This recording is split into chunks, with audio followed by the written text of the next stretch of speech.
I want to move now to some issues out of the United States, where a former Australian Prime Minister is making headlines for all the wrong reasons as a China apologist. It was just last week that Paul Keating claimed that the island of Taiwan was in fact Chinese real estate, downplaying the severity of a Chinese invasion. Now, I don't often agree with former Democrat House Speaker Nancy Pelosi, but her assessment of Keating was spot on. Well, you don't want to get my description of him for saying that. That's ridiculous. It is not Chinese real estate, and he should know that. Taiwan is Taiwan, and it's of the people of Taiwan who have a democracy there. I think that was a stupid statement with all... I have no idea about Keating, but I think it was a stupid statement. All right, never one to go quietly. Keating has returned fire, labelling Pelosi as recklessly indulgent. To discuss this and more, foreign editor of The Australian, Greg Sheridan. Well, Greg, look, is this just two old has-beens trading blows across the Pacific, or does it expose some sort of fault line on the left over China? Yeah, Peter, great to be with you. Look, Nancy Pelosi is a formidable old dame, let's face it. I mean, I haven't agreed with a lot of her domestic politics, but she is a true Democrat. She cares about human rights and democracy. So I thought Keating's comments were typically morally infamous and strategically obtuse. So Keating simply doesn't care about a Pacific democracy of 23 or 25 million people. Since 1895, Taiwan has been under Chinese control for 4 years, never under communist control, and never under mainland Chinese control since 1949. So self-determination and human rights mean nothing. So what if one day we're under attack? The Keatings of the world will be saying, well, who cares about Australia? It's not our issue. It doesn't really matter. They're always, funny European society on the edge of Asia. Why should we? It's Asian territory. So I think there's a real terrible moral obtuseness. The only thing I'd say I agree with Keating about, though, is that we are ludicrously over-dependent on the Americans. So I support AUKUS, I support nuclear submarines and everything, but we're not going to get anything, any capability at all, for another 10 years. And in the meantime, we're doing absolutely nothing. Now, one day an American president will say, guess what? I got something better to do than defend Australia. And we have no military capability. And even the opposition is only very tepidly getting into this issue. I think, in a way, AUKUS has become a monumental distraction for the country because it's an excuse for both sides of politics to do absolutely nothing about defence. Give me your take on the US election and how things are tracking. There's been an amalgamation of recent national polls. They've all been collated by 5:38. And it says that Kamala Harris is ahead of Donald Trump by just under 3 points. So do you see this as a honeymoon period for Kamala Harris, Greg?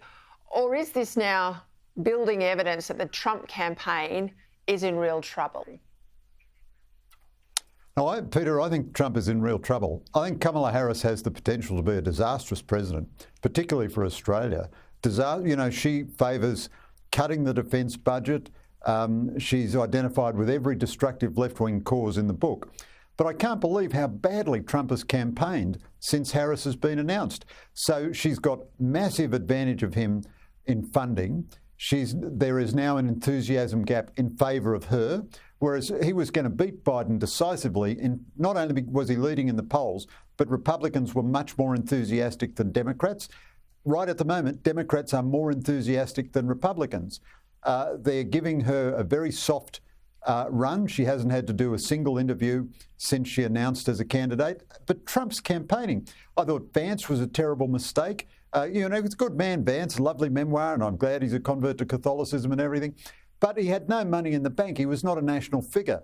And he didn't extend Trump's coalition at all. Nikki Haley would have been an infinitely better choice, or Marco Rubio. And then since then, Trump has indulged in weird personal attacks on Kamala Harris.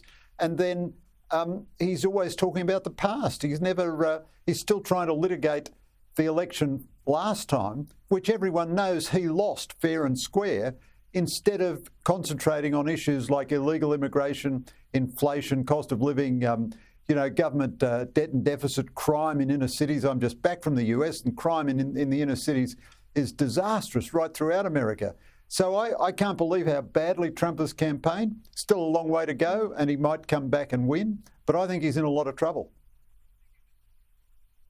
I thought what he did beautifully and uncharacteristically for Trump was in and around the RNC conference and the attempt on his life, he went quiet, and he allowed, after the debate, Biden to become the story, for the scrutiny to be on Biden. Of course, they unravelled pretty quickly. When they had nowhere to hide, when Trump wasn't the distraction, the media rounded on Biden. We obviously have seen the result of that.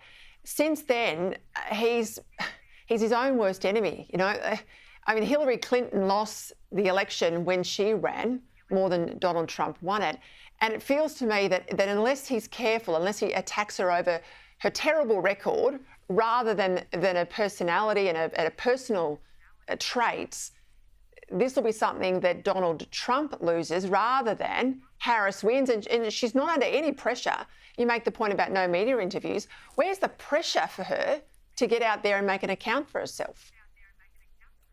Well, 90% of the media in America is pro-Harris and anti-Trump. So Trump has, as they say, a high floor and a low ceiling. He'll get, like he got last time, 46 or 47% of the vote. Now, if he could add 2% to that, he'll win. But he's done nothing to add to that at all. As soon as Harris got into the race, Trump said she's a bum. I've got 3 adult sons. If they referred to any woman in those terms, I'd call them out. I'd say, I don't want you to speak that way.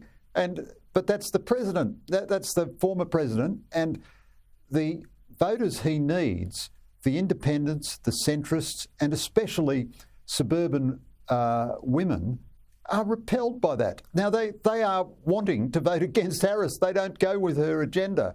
But they are repelled by that kind of behaviour. J.D. Vance, a lovely guy and all that, but he came to prominence by being a bit of a lout on extreme talk TV. Well, you can't designate all women who don't have children as unhappy, unsuccessful cat ladies. I mean, that's the equivalent of Hillary Clinton calling all of Trump's voters a basket of deplorables. I mean, it's just astonishing to me. Trump campaigned so effectively against Biden, and as you say, brilliantly in that debate, brilliantly at the Republican National Convention, but he's just so been so disconcerted by Harris. And I think it is true.